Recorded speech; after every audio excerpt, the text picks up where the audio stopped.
आज हम पढ़ने वाले हैं एनर्जीज ऑफ ऑर्बिटल्स। ठीक है, तो क्या है देखो, तो सबसे पहले क्या बोल रहे हैं कि हाइड्रोजन जैसे स्पीसीज या फिर हाइड्रोजन एटम के अंदर जो भी ऑर्बिटल्स होंगे वो हमको किससे पता चलता है, जितने एनर्जीज होंगी ऑर्बिटल्स की किसकी किससे ज्यादा होंगी वो हमको किससे पता चलेगा, सिर्फ और सिर्फ प्रिंसिपल क्वांटम नंबर से।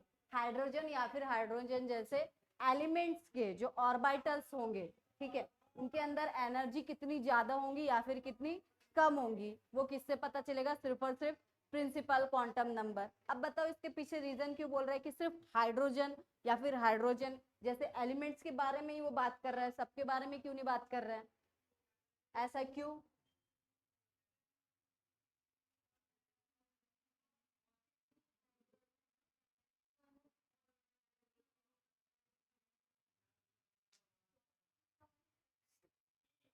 इसलिए क्योंकि हाइड्रोजन या फिर हाइड्रोजन जैसे जितने भी स्पीसीज है उसमें दो एक ही प्रकार के ऑर्बिटल्स रहते हैं ना, कौन सा, एस।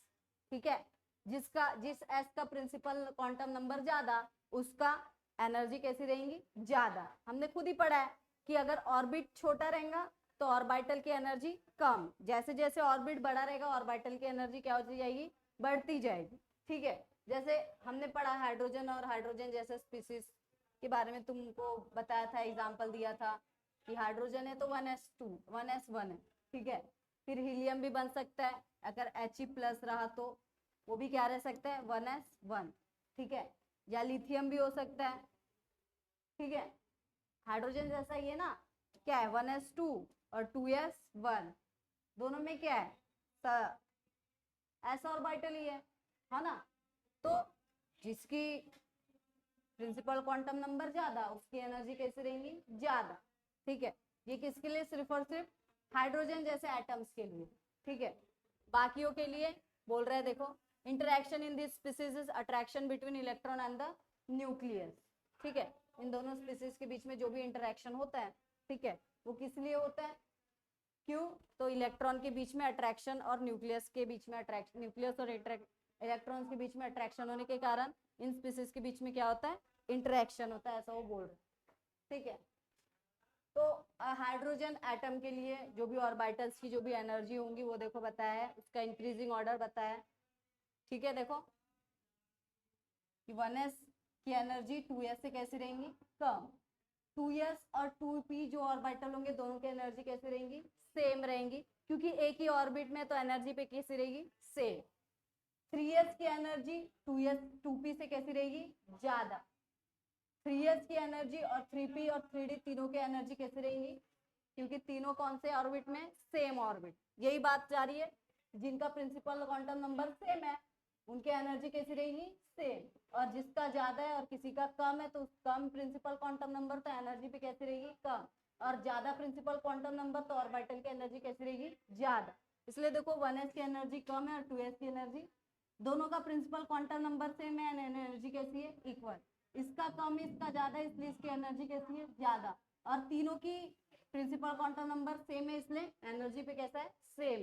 वैसे ही आगे बोल रहा है कि 3d से ज्यादा एनर्जी किसकी रहेगी, 4s की, क्योंकि प्रिंसिपल क्वांटम नंबर कैसा है, ज्यादा है। ठीक है, और 4s 4p 4d और 4f चारों की एनर्जी कैसी रहेंगी, सेम, क्योंकि एक ही ऑर्बिटल में है। ठीक है, आगे देखो क्या बोल रहा है, the orbital with same energy, ऐसे ऑर्बिटल जिनकी एनर्जी कैसी है, सेम है, उनको हम डीजेनरेट ऑर्बिटल कहते हैं। क्या कहते हैं, डीजेनरेट ऑर्बिटल। भले ही एनर्जी सेम है लेकिन उनका वेव फंक्शन यानी इलेक्ट्रॉन्स होने की जो पोजीशन है, इलेक्ट्रॉन्स की पोजीशन कैसी है, अलग अलग है। देखो, the orbital with same energy and corresponding wave function being different. For example देखो, अभी तुम लोगों ने पी ऑर्बिटल्स देखे थे, पी ऑर्बिटल देखे ना, दिखाया मैंने तुमको इमेज, तो उसमें देखो px py और pz तीन अलग अलग प्रकार के क्या थे, ऑर्बिटल्स थे। एनर्जी तो इनकी सेम है, तीनों पी की एनर्जी कैसी है, ठीक है, लेकिन लेकिन जो इलेक्ट्रॉन्स की पोजीशन है वो तीनों में कैसी रहेगी, अलग रहेगी। क्यों, px इसका नाम क्यों रखे, क्योंकि ये एक्स एक्सिस के अलोंग है इसलिए इसके इलेक्ट्रॉन्स कहाँ होंगे, एक्स एक्सिस के अलोंग। इसका नाम py क्यों रखे, वाई एक्सिस के अलोंग, इसलिए इलेक्ट्रॉन्स कैसे रहेंगे, ठीक है, लाइन का मतलब क्या है समझो, ऑर्बिटल जिनकी एनर्जी कैसी है, सेम है, ठीक है, लेकिन वेव फंक्शन अलग अलग है। वेव फंक्शन का मतलब है इलेक्ट्रॉन्स की पोजीशन कैसी है, अलग अलग है। ऐसे ऑर्बिटल्स को हम क्या बोलते हैं, डीजेनरेट ऑर्बिटल। समझ में आया, ठीक है। तो P X P Y P Z इन तीनों को क्या बोलेंगे हम, डीजेनरेट ऑर्बिटल्स, ठीक है। वैसे ही 3D में जितने भी ऑर्बिटल्स होंगे, डी में कितने ऑर्बिटल्स होते हैं, डी में कितने ऑर्बिटल्स होते हैं, 5 ऑर्बिटल्स होते हैं। डी में कितने ऑर्बिटल्स होते हैं, 5। तो पांचों के पांचों ऑर्बिटल्स को तुम क्या कह सकते हो, डीजेनरेट ऑर्बिटल्स कह सकते हो, क्योंकि पांचों की एनर्जी कैसी है, सेम है, ठीक है। तो ऐसे ऑर्बिटल जिनकी एनर्जी कैसी रहती है, सेम रहती है, उनको हम क्या बोलते हैं, डीजेनरेट ऑर्बिटल। समझ में आया, आगे देखो, आगे क्या बोल रहा है, in the multi electron atoms, ऐसे एटम जिनके अंदर इलेक्ट्रॉन्स कैसे बहुत ज्यादा है, ठीक है। जैसे सोडियम में इलेक्ट्रॉन ज्यादा दिखते हैं ना तुमको, मैग्नीशियम में ज्यादा दिखते हैं, पोटेशियम में कितने ज्यादा है, एरागोन में ज्यादा ज्यादा है कि नहीं। तो ऐसे जो जिसमें इलेक्ट्रॉन्स कैसे ज्यादा है, तो वहां पे रिपल्शन होता है इलेक्ट्रॉन्स के बीच। जैसे हम सोडियम देखे तो उसके अंदर कितने ऑर्बिट्स हैं, 3 ऑर्बिट्स हैं, ठीक है, और न्यूक्लियस बीच में है। समझ में आ रहा है, तो दो जो 3 ऑर्बिट्स के इलेक्ट्रॉन्स है वो एक में को क्या करते होंगे, रिपेल करते होंगे कि नहीं। निगेटिव निगेटिव चार्ज एक दूसरे के आजू बाजू तो एक में को क्या करते होंगे, रिपेल करते होंगे। तो वो बोल रहा है कि इन मल्टी इलेक्ट्रॉन एटम इलेक्ट्रॉन्स के बीच क्या होता है, रिपल्शन होता है, क्योंकि अलग अलग ऑर्बिट के इलेक्ट्रॉन्स एक में को क्या करते हैं, रिपेल करते हैं, ठीक है। रिपेल करना यानी एक दूसरे को दूर भगाना, ठीक है, क्योंकि दोनों कॉमन चार्ज है तो एक में को कैसे भगाएंगे, दूर। रिपल्शन का मतलब होता है दूर भगाना, ठीक है। The energy of electron is multi-electron atom depends upon both principal quantum number and energy mutual quantum number L। इसीलिए क्या बोल रहा है कि मल्टी इलेक्ट्रॉन्स एटम में इलेक्ट्रॉन्स एक में को क्या करते हैं, रिपेल करते हैं। इसीलिए ये जो एनर्जी होती है ऑर्बिटल्स की एनर्जी, वो सिर्फ प्रिंसिपल क्वांटम नंबर के ऊपर डिपेंड ना करते हुए 2 क्वांटम नंबर के ऊपर डिपेंड करती है, एक प्रिंसिपल पे और एक अजीम्यूथल पे, यानी एक ऑर्बिट पे और दूसरा ऑर्बिटल्स पे, आजू बाजू होंगे उसका भी और एक से दूसरे ऑर्बिट में होंगे उसका भी, यानी दोनों चीज पे। इसलिए देखो बता रहा है, देखो इस दोनों चीजों के ऊपर डिपेंड करता है। इसलिए अगर दोनों का प्रिंसिपल क्वांटम नंबर और अजीमुथल क्वांटम नंबर दोनों का सम अगर कम आया तो ऑर्बिटल की एनर्जी कैसी है, कम है, और अगर ज्यादा है तो ऑर्बिटल की एनर्जी कैसी होगी, ज्यादा। फॉर एग्जाम्पल तुमको बताती हूँ, समझो एस ऑर्बिटल हमने ले लिया, क्या ले लिया, 2 ऑर्बिटल ले रहे हम एस और पी, ठीक है। देखते किसकी एनर्जी ज्यादा है और किसकी एनर्जी कम है। फॉर एग्जाम्पल एस और पी यानी 2s और 3p ले लिया मैंने, 2s और 2p ले लिया,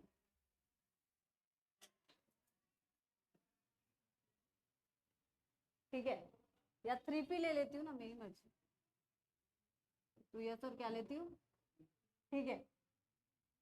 एस के लिए प्रिंसिपल क्वांटम नंबर कौन सा है, यहाँ पे 2 दिख रहा है ना, ठीक है, तो कितना होगा, और अजीमुथल क्वांटम नंबर कितना है,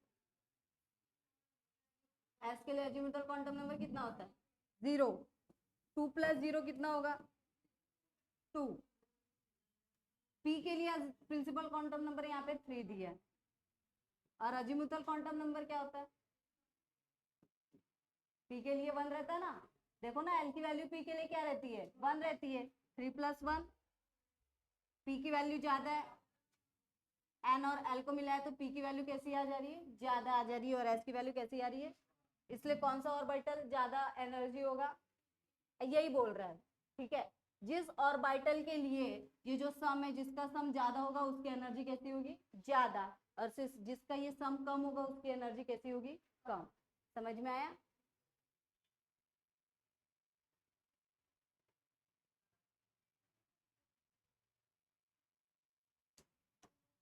आगे देखो क्या बोल रहा है, if 2 orbital have same n + l value, अगर 2 ऑर्बिटल्स है और दोनों की वैल्यू n + l कैसी आ रही है, सेम आ रही है, ठीक है, then the orbital with lower value of n is the lower energy.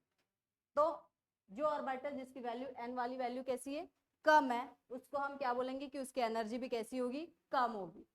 जैसे अभी हम लोगों ने n+l दो अलग अलग ऑर्बिटल के लिए किए थे, दोनों सेम आ रहे थे क्या? नहीं, कभी कभी ऐसा होता है कि कोई दो ऑर्बिटल का n+l दोनों कैसा रहता है? सेम रहता है। तो उस समय हमारे को उसकी कौन सी वैल्यू देखनी है? n वाली, यानी क्या दिखना है? उसका प्रिंसिपल क्वांटम नंबर। जिसका n ज्यादा होगा उसकी एनर्जी ज्यादा होगी, जिसका n कम होगा उसकी एनर्जी कम होगी, ये बोल रहा है। समझ में आया? ठीक है, अब आगे देखो, आगे बताया भी है अलग अलग ऑर्बिटल्स की इंक्रीजिंग ऑर्डर कैसे होगा। मल्टी इलेक्ट्रॉन एटम, यानी ऐसे एटम जिनके अंदर इलेक्ट्रॉन्स कैसे ज्यादा है, उनके अंदर ऑर्बिटल्स की एनर्जी कैसी होंगी, इंक्रीजिंग ऑर्डर में लगा के दिया है। देखो 1s की कम होगी किससे? 2s, 2s से ज्यादा 2p। देखो यहाँ 2p ज्यादा बता रहा है और 2s कैसा बता रहा है, जबकि हाइड्रोजन में कैसा था? सेम था। क्योंकि मल्टी इलेक्ट्रॉन एटम के लिए यहाँ पे क्या कर दिया है उसने? मल्टी इलेक्ट्रॉन एटम के लिए रूल क्या कर दिया? चेंज कर दिया है। यहाँ हमको अभी n देखना है क्या? अभी यहाँ हमको क्या देखना है? n+l देखना है। तुम करके भी देख सकते हो। 2p के लिए, ठीक है, 2s और 2p, ठीक है, n की वैल्यू दोनों की कैसी है? 2 है, लेकिन l की वैल्यू s के लिए कितनी होती है? 0, और p के लिए कितनी होती है? इसका क्या हो गया? 2, और इसका क्या है? यानी इसका ज्यादा है सम, इसलिए इसकी एनर्जी कैसी होगी? ज्यादा। ये अप्लाई किसके लिए है? मल्टी इलेक्ट्रॉन एटम के लिए। हाइड्रोजन और हाइड्रोजन जैसे स्पीसीज के लिए है क्या? उनके लिए बस एक ही रूल है, प्रिंसिपल क्वांटम नंबर ज्यादा तो एनर्जी ज्यादा। अगर सबका सेम प्रिंसिपल क्वांटम नंबर तो एनर्जी भी कैसी रहेगी? सेम। लेकिन इसमें ऐसा है क्या? यहाँ रूल चेंज कर दिया, n+l ज्यादा जिसका वो ज्यादा, और अगर गलती से n+l दोनों का क्या आ रहा है? सेम आ रहा है, तो जिसका n ज्यादा होगा यानी प्रिंसिपल क्वांटम नंबर ज्यादा होगा उसकी एनर्जी ज्यादा, जिसका कम होगा उसकी एनर्जी कम। समझ में आया? समझ में आ रहा है तुमको? अरे बताओ यार, बहुत कम बोलते हो तुम। ठीक है, समझ में आ रहा है?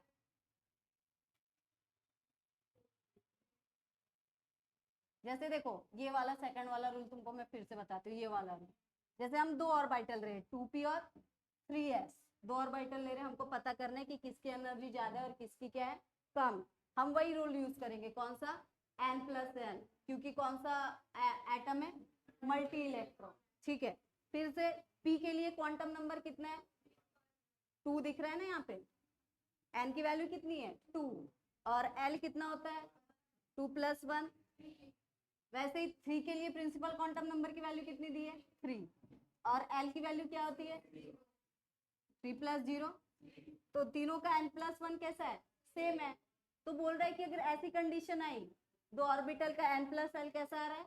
सेम आ रहा है, तो उस समय तुमको क्या करना है? जिसकी n की वैल्यू ज्यादा उसकी एनर्जी ज्यादा, इसलिए 3s की एनर्जी और 2p की एनर्जी। समझ में आया? ठीक है, अच्छा रूल दिया है। तो ऐसा है, देखो इंक्रीजिंग ऑर्डर में जा रहा है, 1s ज्यादा है, फिर उससे ज्यादा 2s, उससे ज्यादा 2p, उससे ज्यादा 3s, उससे ज्यादा 3p, फिर उससे ज्यादा 3d, फिर उससे ज्यादा 4p, पहले 4s। देखो यहाँ पे भी दिख रहा है तुमको, पहले 3p है, फिर 3p के बाद 3d दिख रहा है क्या? डायरेक्ट क्या दिख रहा है? यानी 4s की एनर्जी कम है और 3d की कैसी है? यानी क्या हुआ होगा? फिर से करके देखते हैं, 4s और 3d, इसका प्रिंसिपल क्वांटम नंबर 4 है और 0, इसका 3 और n कितना होता है? 3, d का क्या होता है? 2, d का क्या होता है? 3+2 5, और इसका कितना है? यानी इसका कम है, इसलिए एनर्जी भले ही अलग दूसरे ऑर्बिट का है, लेकिन एनर्जी ये जो सम है वो कैसा है? कम है, इसलिए इसकी एनर्जी कैसी होगी? कम। ये भले ही अंदर वाले ऑर्बिट का है, लेकिन इसका सम कैसा है? ज्यादा है, इसलिए इसकी एनर्जी कैसी होगी? समझ में आया? नहीं तो आगे चल के तुम मुझसे यही क्वेश्चन पूछोगे कि दीदी आप बोल रहे थे कि ऑर्बिट जैसे जैसे बड़ा होता है ऑर्बिटल की एनर्जी क्या होती है? बड़ी होती है। फिर यहाँ उल्टा क्यों लिखा है? 4s बड़ा होना चाहिए था, 3d कैसा होना चाहिए था? छोटा। तो यहाँ रूल दिया है, फिर मैं तुमको याद दिलाऊंगी कि ये रूल है। ठीक है, तो वो तुमको क्या करना है? अच्छे से पढ़ लेना है। ठीक है, ये पढ़ने से पहले क्या पढ़ना है? ये पढ़ना है। ठीक है, मल्टी इलेक्ट्रॉन वाले एटम्स के लिए अलग और हाइड्रोजन वाले एटम्स के लिए अलग। समझे? फिर 4p, 3d से ज्यादा क्या है? 4p, और 4p से ज्यादा है 5s, और 5s से ज्यादा क्या है? फिर वही हुआ, 4d ज्यादा और 5s, वहां पे भी यही केस हुआ होगा। n प्लस एल एस के लिए कम होगा और इसके लिए ज्यादा होगा, इसलिए 5s पहले और 4d बाद में, समझा। यहाँ पे फिर 5p आया, फिर क्या आ गया, फिर वही हो गया यहाँ पे, फिर यहाँ 4f आ गया, ये 6 वाला है, ये 5 वाला है और ये 4 वाला सबसे आगे। ऐसा क्यों, जबकि आखिरी वाला है तो इसका ज्यादा होना चाहिए, है कि नहीं। आखिरी ऑर्बिट क्या है तो एनर्जी कैसी होनी चाहिए, ज्यादा। फिर वही n प्लस एल इसका कम होगा, ठीक है, इसका उससे ज्यादा और इसका उनसे ज्यादा, इसलिए ये आगे है। समझ में आया तुमको, ठीक है, आगे भी ऐसे ही, समझा, समझ में आया। अब पढ़ना है तुमको क्या, अबव प्रिंसिपल क्या है, तो देखो, तो क्या है, देखो बता रहा है वो, it is the sequence in which various orbitals field, sequence बता रहा है वो कि अलग अलग ऑर्बिटल्स को कैसे फिल करना, ठीक है। एटम्स का तुमको एटॉमिक नंबर पता रहता है, एटॉमिक नंबर पता है नहीं, इलेक्ट्रॉन्स तुमको पता है, इलेक्ट्रॉन्स पता है, तुमको लिखना है उस ऑर्बिटल्स को क्या करना है, फिल करना है। तो फिल करने के लिए कौन से प्रिंसिपल का यूज करोगे तुम, अबव प्रिंसिपल का, समझ में आया, ठीक है।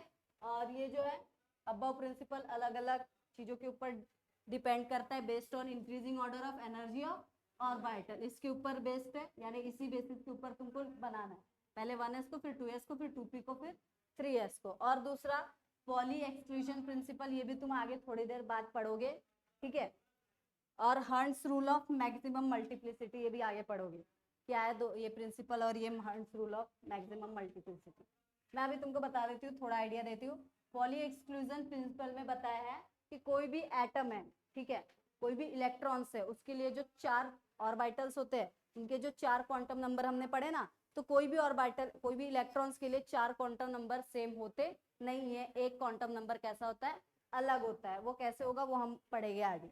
और hertz rule of maximum multiplicity क्या बोलता है कि कोई भी ऑर्बिटल, ठीक है, जो हाफ फील्ड है या फिर फुल फील्ड है, वो ज्यादा स्टेबल रहता है, ज्यादा कैसा रहता है, स्टेबल, इसके मुकाबले जो हाफ फील्ड नहीं है उसके मुकाबले कैसा रहता है, ज्यादा स्टेबल रहता है। ये मैक्सिमम मल्टीप्लिसिटी वाला रूल है, ये भी जब तुम एग्जांपल पढ़ोगे अच्छे से समझोगे, यहाँ दिया था तो मैंने इंट्रोडक्शन दे दिया, ठीक है।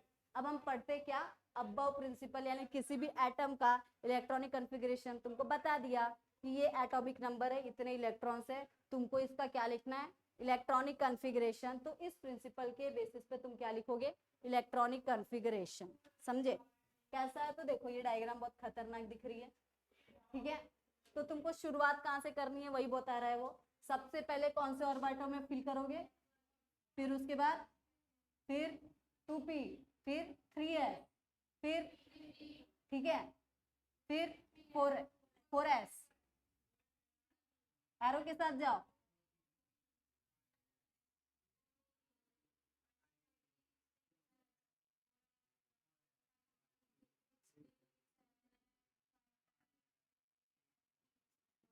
सेम टू सेम ऐसा ही,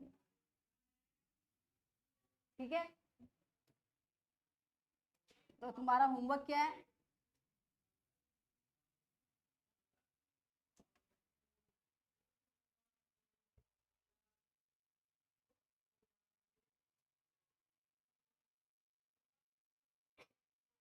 ये फिर से मैंने लिख दिया, वो ऑलरेडी वहां पे था, यही वाला रूल बताया, ठीक है, सेम टू सेम तो ये देख सकते हो तुम।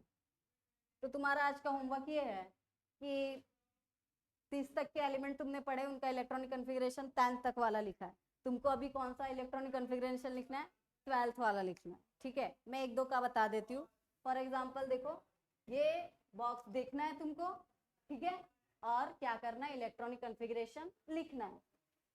फॉर एग्जाम्पल मैं सोडियम का बताती हूँ, ठीक है, हाँ, तो जिंक क्या एटॉमिक नंबर 30, ठीक है, क्या है 30 है, ठीक है। रूल क्या बोल रहे हैं, पहले किस में डालना है, 1s में s की कैपेसिटी कितने इलेक्ट्रॉन रखने की है, 2 खत्म हो गए, बच्चे कितने 28, फिर किस में रखोगे तुम 2s2, फिर किस में 2p6, क्योंकि p की कैपेबिलिटी कितने इलेक्ट्रॉन रखने की है, फिर 3s2, फिर 3p6, गिन लो कितने हैं, 6 4 10, 10 और 6 16, 16 और 2 18, और कितने भरने 12, ठीक है। तो P तक पहुंच गए और कितना है 4s, तो डालो 4s 2, फिर 3D, कितने बचे हैं 10, खत्म। समझा? 1s2 2s2 2p6 10 हो गए, 2s2 3s2 3p6 4s2 ये 10 हो गए और ये 10 हो गए, कितने 30। ये तुम्हारा इलेक्ट्रॉनिक कॉन्फ़िगरेशन। इसी के साथ चलना है। देखो एरो जैसे बताया ना, उस एरो के डायरेक्शन में तुमको जाना और क्या करना है, फिल करना। समझ में आया? ठीक है, तो कर सकते हो, वेरी गुड। फिर से बताओ, गिनते जाना, इलेक्ट्रॉन्स गिनते जाना है तुमको, ठीक है। जैसे इसमें कितने इलेक्ट्रॉन्स है 30, उससे ज्यादा हम भर सकते हैं क्या? हमको ये पता है, एक एस में 2 इलेक्ट्रॉन्स रहते हैं, पी में कितने रहते हैं 6 और डी में कितने रहते हैं 10, ये हमको पता है क्योंकि इसके पहले तुमको पढ़ाया था मैंने, ठीक है। तो जिंक का जो भी कितने इलेक्ट्रॉन्स है, जिंक के 30 है, और इसको अपने ऑर्बिटल्स में क्या करना है, रखना है। तो वो पहले ऑर्बिटल में कितने रखेगा, क्योंकि वो एस है, दूसरे इसमें एस में कितना रखेगा, और 2p में कितना रखेगा, क्योंकि उसकी कैपेबिलिटी कितने इलेक्ट्रॉन्स रखने की है 6। फिर 3s एस है, एस में कितने रख सकता है 2, 3p में कितने रख सकता है 4s में कितने रखेगा, देखो जा रहे ना 1s, फिर 2s, फिर 2p, 3s, फिर यहाँ से 3p में जा रहे हैं, फिर 3p से 4s, फिर 4s से कहाँ जाएंगे 3d, d की कैपेबिलिटी कितने इलेक्ट्रॉन्स रखने की है 10, लेकिन बचे क्या 10, वो गिन लो, ये 2 2 4 और 6 10, 2 2 4 और 6 10, 20 हो गए, है कितने 30, यानी और कितने बचे हैं, तो 10 रख सकते हो तुम। समझ में आया? ठीक है। अगर कॉपर बोला रहता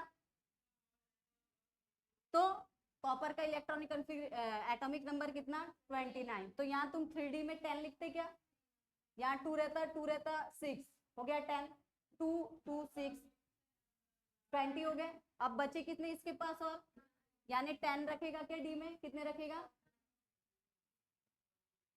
समझ में आया? तो ऐसे तुमको क्या करना है, बॉक्स बनाना है बहुत अच्छे से, ठीक है, अपनी कॉपी में केमिस्ट्री की, ठीक है। सबसे पहले एलिमेंट लिखोगे तुम, ठीक है, फिर उसके बाद क्या लिखोगे, उसका सिंबल, फिर उसका लिखोगे एटॉमिक नंबर। एटॉमिक नंबर पहले भी लिख सकते हो, तुम्हारी मर्जी, मार्जिन में जो जगह छूट देते हो उसमें क्या लिखोगे तुम, एटॉमिक नंबर, और यहाँ लिखोगे इलेक्ट्रॉनिक कॉन्फ़िगरेशन, वो किस हिसाब से, इस हिसाब से। समझ में आया? 4 कॉलम बनाने, क्या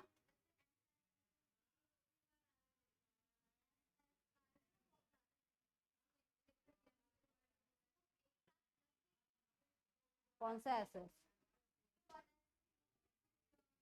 तो 1s का मतलब है कि वो पहले ऑर्बिट में, 2s का मतलब है दूसरे ऑर्बिट में, तो उनको प्लस नहीं कर सकते ना, अलग अलग ऑर्बिट का है ना वो नहीं लिख सकते।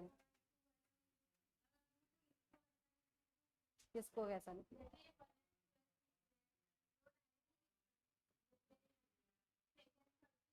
देखो मैं अभी बताती हूँ तुम क्या पूछना चाहते हो। फॉर एग्जाम्पल सोडियम का कितना है 281 है, हम ये लिखते हैं, तुम कंपेयर कर सकते हो, ये प्रिंसिपल क्वांटम नंबर लिख रहे हैं हम, प्रिंसिपल क्वांटम नंबर यानी हर एक शेल में कितने इलेक्ट्रॉन्स हैं, और शेल के हिसाब से बता रहे हैं कि पहले शेल में 2 है, दूसरे में 8 है, और तीसरे में कितना है 1, ठीक है। सेम टू सेम इससे भी जाओगे तो वैसा ही आएगा। देखो पहले इसमें हम लोग लिख रहे 11 है, सोडियम का एटॉमिक नंबर कितना है 11, 1s2 2s2 2p6, ठीक है, फिर क्या है 3s1, ठीक है। तो देखो पहले ऑर्बिट में सिर्फ और सिर्फ कितने हैं, दूसरे ऑर्बिट में कितने हैं 6 और 2, तीसरे ऑर्बिट में कितना है, समझ में आया? वो टोटल ऑर्बिट का बताता था, ये ऑर्बिट के अंदर क्या है ऑर्बिटल है, तो इसका हम ऑर्बिटल लेवल तक पहुंच चुके हैं, अब ऑर्बिट में फिर से जाएंगे क्या, समझ में आया? है तो वैसा ही, ठीक है। तो ऐसे 4 कॉलम तुमको बनाना है अपनी कॉपी में और लिखना है, ठीक है। अभी लिख सकते हो, कॉलम बना लो, नहीं तो बाद में घर में जाके भूल जाओ, ठीक है। और इसको पढ़ना है, मोस्ट इंपॉर्टेंट चीजें बताई जा रही है तुमको।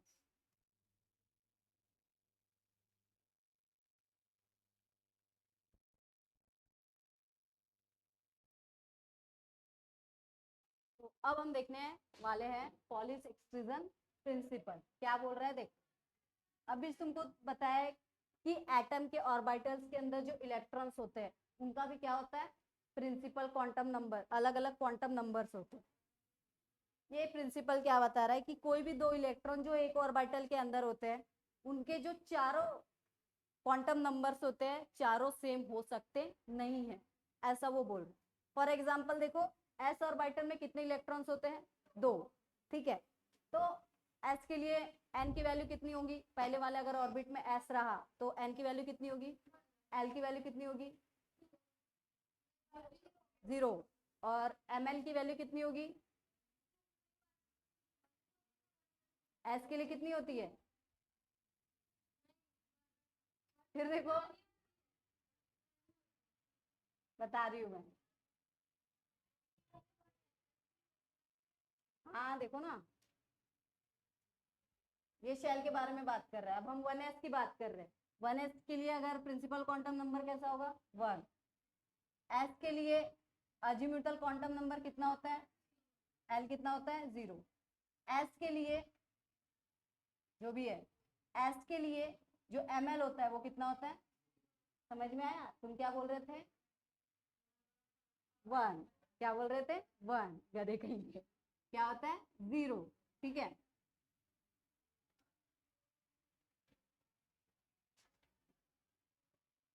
तो यहाँ पे बहुत अच्छे से करके दिया है देखो। तो ये लाइन तुमको समझी कि कोई भी दो और ये इलेक्ट्रॉन जो किसी भी ऑर्बिटल के अंदर होते हैं, ठीक है, उनके जो चारों क्वांटम नंबर्स रहते हैं वो सेम नहीं रहते हैं। यही क्या है, पॉली एक्सक्लूशन प्रिंसिपल। एग्जांपल मैं तुमको यहाँ पे बताती हूँ, ठीक है। No two electrons in an atom can have same set of 4 quantum numbers, यानी चारों के चारों क्वांटम नंबर्स उसके लिए सेम होंगे क्या, नहीं, चाहे वो एस ऑर्बिटल में ही दोनों इलेक्ट्रॉन्स होंगे तो भी नहीं होगा, ऐसा वो बोल रहा है। या फिर दूसरे में ऐसा भी तुम लिख सकते हो, only 2 electrons can occupy the same electron and they must have opposite spin, यानी जो इलेक्ट्रॉन्स होते हैं भले ही वो सेम ऑर्बिटल में होंगे लेकिन उनका जो स्पिन रहता है वो कैसा रहता है, अलग रहता है। और चौथा क्वांटम नंबर क्या बता रहा है, इलेक्ट्रॉन्स की स्पिन बता रहा है, एक क्लॉकवाइज जा रहा है और एक एंटी क्लॉकवाइज, यानी भले तीन सेम है क्योंकि सेम ऑर्बिटल में रखे, लेकिन चौथा दोनों का स्पिन कैसा है, अलग है, इसलिए चौथा क्वांटम नंबर कैसा है, अलग। जैसे देखो हम एस इलेक्ट्रॉन एस की बात कर रहे हैं, 1s ऑर्बिटल में कितने इलेक्ट्रॉन है, अभी 2, ऐसा समझ रहे हैं कि हीलियम नाम का एक एटम है जिसका एटॉमिक नंबर कितना होता है 2 है, यानी 1s में कितने इलेक्ट्रॉन्स होंगे, 2 होंगे, 2 इलेक्ट्रॉन्स 1s ऑर्बिट में ऐसे हो गए है। फिर तुमको अभी बताया कि ये जो 1s है इसके लिए प्रिंसिपल क्वांटम नंबर कितना होता है 1 होता है। एस के लिए अजीमुथल क्वांटम नंबर कितना होता है, ml, एस के लिए ml कितना होता है, ठीक है। और चौथा वाला जो क्वांटम नंबर है वो ऑर्बिटल के बारे में बताता है क्या, ये 3 quantum number shell subshell orbital के बारे में बताते हैं, ठीक है। लेकिन ये जो चौथा क्वांटम नंबर है वो इलेक्ट्रॉन्स के किसके बारे में बताता है, स्पिन के बारे में बताता है। तो यहाँ तुम देख रहे हो एक क्लॉकवाइज घूम रहा है और एक एंटी क्लॉकवाइज, दोनों की जो घूमने की प्रोबेबिलिटी वो आधी आधी हो सकती है कि एक शायद से क्लॉकवाइज भी घूम सकते हैं या फिर एंटी क्लॉकवाइज, यानी 50-50 चांसेस है कि क्लॉकवाइज भी घूम सकता है या फिर एंटी क्लॉकवाइज भी, यानी एक इलेक्ट्रॉन क्लॉकवाइज घूम रहा है यानी कि +1/2 और दूसरा एंटी क्लॉकवाइज घूम रहा है यानी कि -1/2। भले सेम ऑर्बिटल है, कौन सा ऑर्बिटल है 1s, तीनों के तीनों क्वांटम नंबर कैसे सेम, क्योंकि ऑर्बिटल कैसा है सेम है, सेल भी सेम है और सबशेल भी कैसा है सेम है, इसलिए तीनों क्वांटम नंबर कैसे इसके सेम। लेकिन चौथा क्वांटम नंबर कैसा है, अलग है, क्योंकि उसका रोटेशन कैसा है, समझ में आ रहा है, ऐसा क्यों बोल रहा है वो, ठीक है। कि कोई भी दो इलेक्ट्रॉन जो सेम ऑर्बिट में है, ऑर्बिटल में है, उनके लिए बाकी 3 नंबर कैसे रहते हैं सेम, क्योंकि उसके लिए शेल का नंबर भी सेम रहेगा, सबशेल का नंबर भी सेम रहेगा और ऑर्बिटल भी कैसा रहेगा सेम। लेकिन उसका जो क्लॉकवाइज रोटेशन है वो सेम रहेगा क्या, वो क्लॉकवाइज भी घूम सकते हैं और एंटी क्लॉकवाइज भी, दोनों का कैसा रहेगा अलग अलग, यानी चारों क्वांटम नंबर 2 इलेक्ट्रॉन्स के लिए सेम दिख रहे तुमको, भले 3 दिख रहे लेकिन चौथा सेम दिख रहा है क्या, यही पॉलीज एक्सक्लूजन प्रिंसिपल है, समझ में आया। तो इलेक्ट्रॉन्स के भी क्या रहते हैं 4 अलग अलग क्वांटम नंबर्स रहते हैं, ठीक है।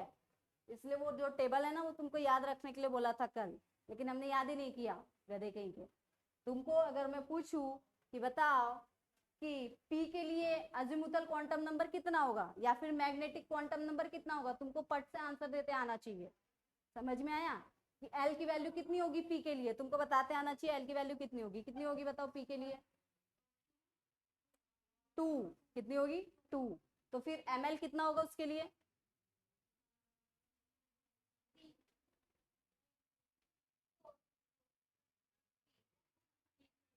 फिर ml का फॉर्मूला तुमने पढ़ा था, बताया था ना तुमको, अगर L इज इक्वल टू तुम्हारा अगर 2 रहा तो हम क्या लिखते हैं? 0 1 2 -1, ये इतनी वैल्यू होगी रहेगी। किसके लिए? P के लिए। जाने इसके अंदर कितने ऑर्बिटल्स होंगे? 5। 5 वैल्यू दिखा रही कि P के अंदर कितने ऑर्बिटल्स होंगे। समझ में आया?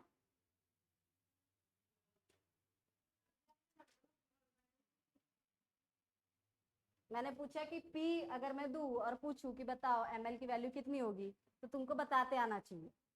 P के लिए L की वैल्यू तुमको पता है कितनी है? 2। तो तुम ml की वैल्यू निकाल सकते हो ना, क्योंकि तुमको फॉर्मूला पढ़ा है मैंने, है कि नहीं?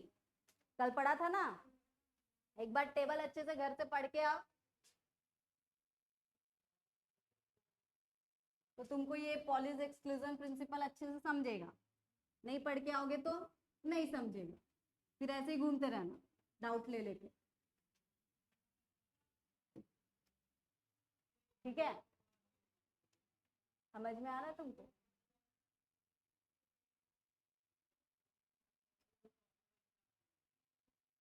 देखो यहाँ पे बोल भी रहा है, Pauli's exclusion principle implies that for electron belonging to same orbital the spin quantum number must be different. Electron same orbital से होंगे तब भी उनका स्पिन क्वांटम नंबर कैसा रहता है? अलग रहता है। Since the other 3 quantum numbers are the same, जबकि बाकी 3 क्वांटम नंबर कैसे हैं? सेम है। ठीक है? And can have 2 value can which are +1/2 and -1/2, और उनका ms के लिए कितनी वैल्यू रहती है? 2। प्लस भी हो सकती है और माइनस भी हो सकती है। आगे देखो और क्या बोल रहे हैं, इलेक्ट्रॉन पेयर किसको बोलते हैं? तो 2 इलेक्ट्रॉन जो सेम ऑर्बिटल में रहते हैं उनको क्या बोलते, और उनका स्पिन कैसा है? अलग है, उसको क्या बोलेंगे हम? Electron pair. देखो 2 इलेक्ट्रॉन्स with opposite spin occupying same orbital are called electron pair. ऐसे दिखाते हैं इलेक्ट्रॉन पेयर, एक ऊपर और एक नीचे। हीलियम का दिखाया, देखो for example helium atom, atomic number कितना है इसका? 2। इलेक्ट्रॉनिक कॉन्फ़िगरेशन कितना है?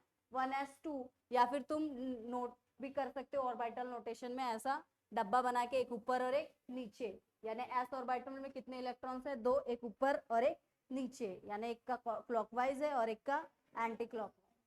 ठीक है?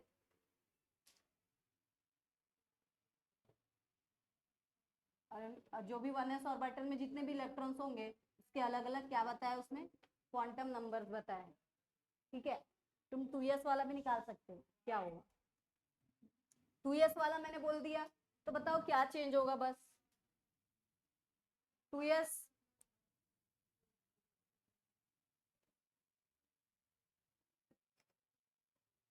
2s में 2 इलेक्ट्रॉन्स है। कितने इलेक्ट्रॉन्स हैं? उनका अगर मैं बोलूं तुमको कि लिखो 4 अलग अलग, क्या लिखना है तुमको? क्वांटम नंबर्स लिखना, तो क्या बदलेगा बताओ? बस n की जगह क्या आ जाएगा? क्योंकि s तो वही है तो l की वैल्यू कितनी रहेगी? 0। s वही है इसलिए ml की वैल्यू कितनी रहेगी? और इसके अंदर इलेक्ट्रॉन्स भी कितने हैं? 2, इसलिए ms भी कितना रहेगा? +1/2 और -1/2। बस चेंज क्या होगा? n की वैल्यू, क्योंकि वो कौन से ऑर्बिट में है। अब तुम समझो, समझ में आया? वो टेबल अच्छे से पढ़ के आओ, फिर मैं तुमको ये और एक बार समझा दूंगी। ठीक है?